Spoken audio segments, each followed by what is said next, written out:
What's up, fuckers? Welcome to another Wild Wednesday, bringing to you conversations around intimacy, the word fuck, and you living in a body you trust. This month's topic, removing the mask of masculinity. And we have here today Bryan Stacy, a man that I've recently met, and I've been truly inspired by his story. So I'm so grateful for you being here to just drop into this conversation right now around the topic, removing the mask of masculinity. Yeah, thank you for having me. So I'm really curious what you'd want to share with our fuckers here today. Is that what you call them? I call them fuckers. I call us wild ones because they're fuckers. I'm a fucker. We're all fuckers because I believe we're all creators. And to fuck means to create. We're just fucking everything into existence at all times. So it's beyond just sexual context, but all life generates more life, and we are that. So, you know, I think fuck means to create. Yeah, I feel like that's such an edge for me. Yeah. Because I've used it my whole life in a multitude of different ways. I've never really thought about it as like, well, there's a creation part of fuck. Totally. Yeah. So what then, how do you associate fuck? I associate fuck with emphasis. With just like, let me make a point in this. Right. But you're creating a point. You did it. Wow. Right? So I'm creating that point. Exactly. Interesting. Certainly with sex. And you're creating. And like, fuck you. Yeah. Like, fuck you. Totally. And what are you creating with that? I'm creating a lot of energy. Yeah. I guess. Totally. Yeah, but like, right, if I say fuck you, I'm probably saying it in a way that is like a negative, like a pull, like a pull down on your energy or even mine, whatever it is. Or it's aggression, it's a point, right? So it's like with the fuck, I can create destruction or I can create love. I can create pain or I can create pleasure. Fuck, whether it's sexual or just to enhance something, it can go all those ways. Fuck. So really, like, right, where is your fuck coming from? And I think one of the problems has been that we're actually not taking responsibility that we are creating everything in our lives, that we actually are fuckers.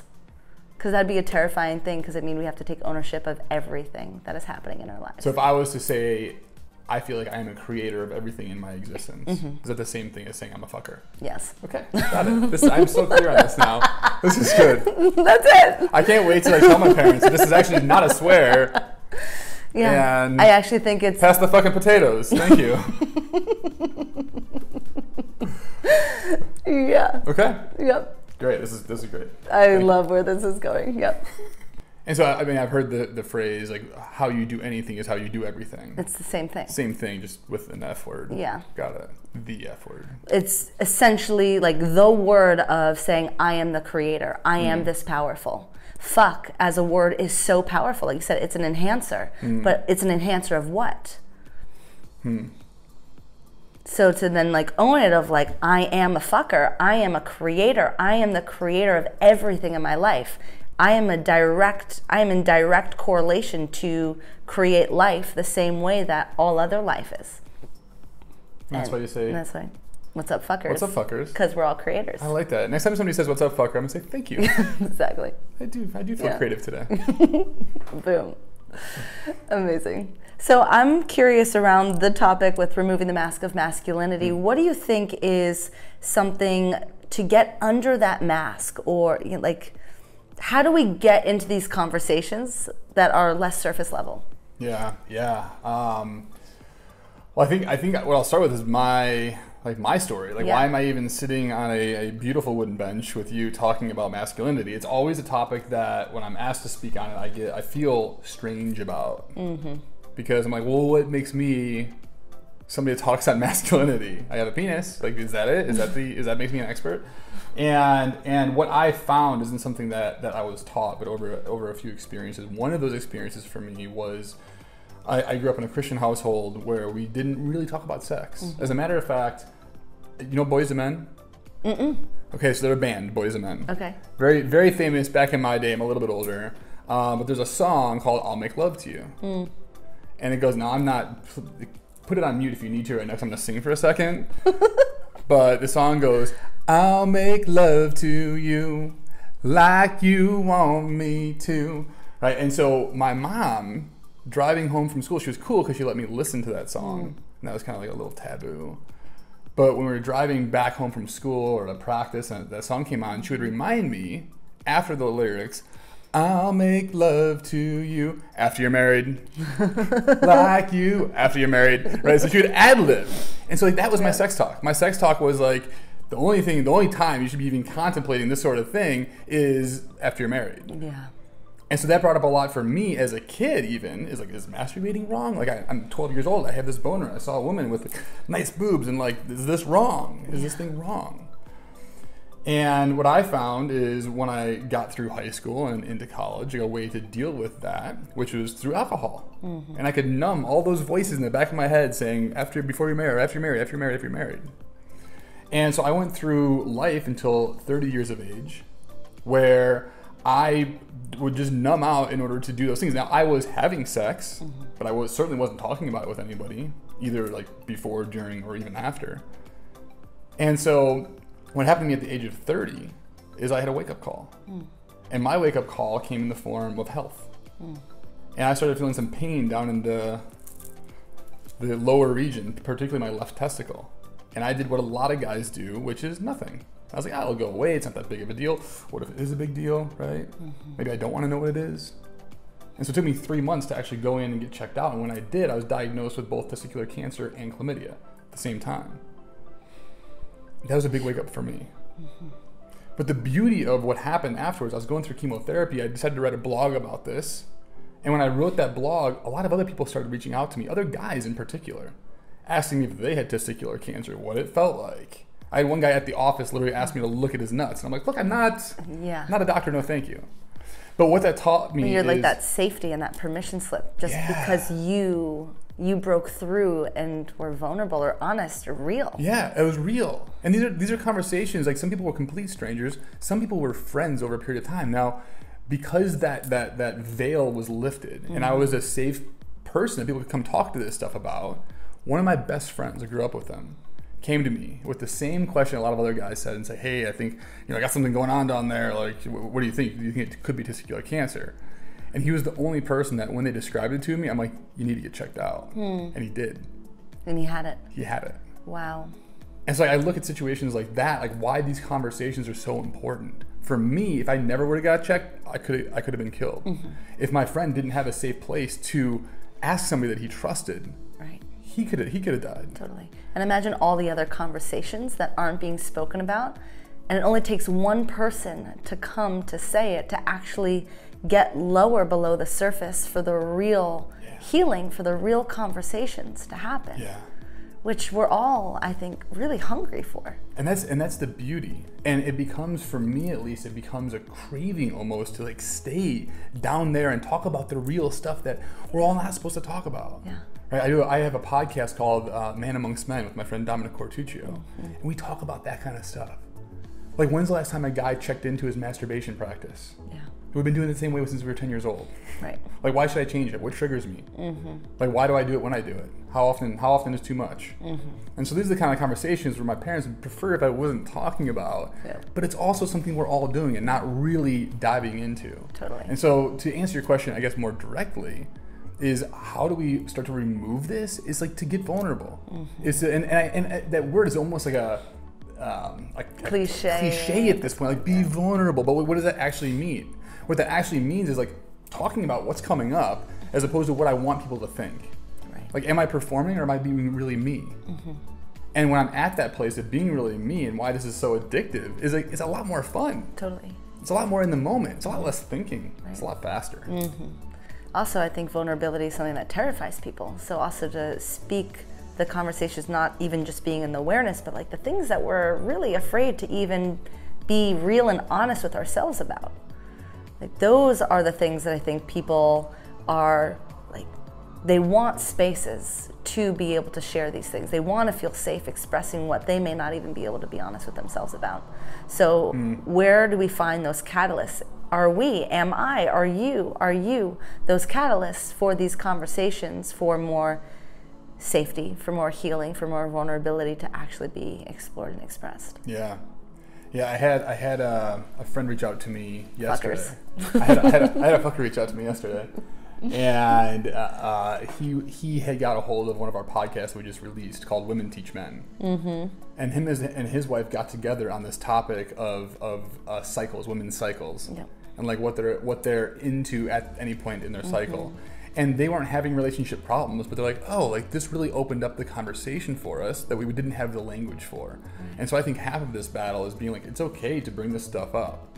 And I was scared that when I told people about testicular cancer, like, what are people going to think about me? Oh, there's the guy with one nut. Maybe he can't have kids. And questions I had about myself is, could I still perform? Right. But when I got all that out, it was amazing what came back. Yeah. How have people been responding to you sharing this? Oh, it was first of all, I heard a lot more funny stories than I ever had before. Excuse me. And the response has been one of safety,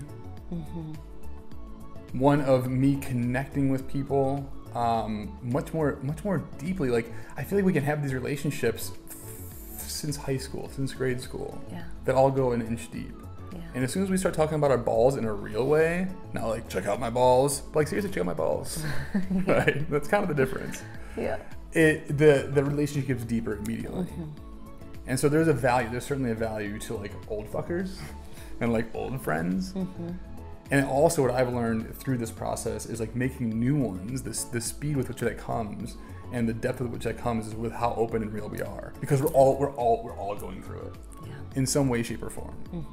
And so that's where connecting at that level excites me. Totally. It's also inspiring. Like, you and I just recently met, and by you sharing this being one of the first conversations that we had right off the bat, it was so inspiring to be like, this is what you're leading with. You are calling the elephant out in the space to be like, this is my truth. This is a sword into who I am as a representation of this work. This is why you're standing and choosing to be here in this way that feels so strong, while simultaneously having this humbleness of like, who the fuck am I to be here? You know, so it's so clear why you're here and why it is so important that you're in this space. So I just want to acknowledge you for that. Thank you. Yeah. I so appreciate that. And I appreciate what you did next. Like, what did you do next after we met? I don't remember. You did, like, it was like immediate. I just thanked you. We were talking. It was bigger than that. You did more than that. What did I do? Like literally within 10 minutes of talking, you're like, I have this event called Wild Vessel. Like, there's this role I would love for you to play. And I find that right. And so I find that across different conversations, like, people, when they really know you and they can really like feel that piece in you, they know what to do with you. Yeah. They know why you exist. They know like how to place you into different situations, and that's a lot of fun. Yeah. And that was an amazing experience that I got to do with you and your whole crew. And I think that wouldn't have come out if we were talking about the weather. We were talking about where I came from, which is all fine and well. But when we get to the heart of like why we're here, like, man, relationships happen and things start to magically happen. Totally. Well, to know that you're involved in men's work, to know that that's the conversation that you're leading with, to feel the strength of your spine, to also you be in this place that is very unknown, curious, that you're honest with your certain tendencies to, like, even explore this type of world around like the masculine, the feminine, which are like non-gender related, but then also bring it into like the women and men conversations, or non-binary, but like just that you're exploring this space in a way that is super authentic and leading with your truth and your story of why you're here. Yes, like, how could someone not be like, come on my podcast, come, let's interview, because it's rare. Yeah. It's rare. And I want you to know, like, for me as a woman, like, it makes me feel safe, because it's like, what can I then bring into the space that is vulnerable for me, that is scary, that is not something that's like my shiniest self being brought forward, but at the same time, it's almost like the darkness, by voicing it, it is the shiny, it is the thing being brought into the light. And then it gets to be healed and shared, and so much is possible from that. We all have that like unshiny, darker place that when we go there, we can connect. Totally. And I think that's probably a great place to connect. And men, we can stop pretending, which is like great freeing news, that we can stop pretending everything is good. I had a conversation with my dad recently, and we were talking about some of the things he was going through in retirement. He retired recently. And I said, oh, you talk to your friends about this stuff? Like, they don't need to know that kind of stuff. Like, I don't want to bother them with my thing. With my like dark thing that I don't have totally figured out. And so as guys, I feel like often like we have to have it all figured out. It has to be perfect and on display before I can get it out into the world. And my answer to that is like, that's bullshit. Yeah. Like, get it out there in all its ugly form and see what happens, because in my experience at least, that's been exciting. When it's messy, we can then actually clean it up together. Yeah, together. Yeah. Yeah. Yeah. Thank you, Brian. Thank you for having me. Yeah. Such a pleasure. Yeah. Please tune in next time to These Wild Wednesdays. I am Elana Meta. Bryan, Stacy. See you next week. Bye. What is up, fuckers? Welcome to another Wild Wednesday. That usually does get wild. Okay. You caught me off guard there. Hi, Mom. Love you. You're like, language. And I know it means something different here, but yeah, totally. Okay. Fuck you. Yeah. Like, fuck you. Totally. And what are you creating with that? Here with our fuckers here today. Is that what you call them? I call them fuckers. I call us wild ones because they're fuckers. I'm a fucker. We're all fuckers because I believe we're all creators. Pass the fucking potatoes. Thank you. Yeah. Okay. Yep. Great. This is great. I love where this is going. Yeah.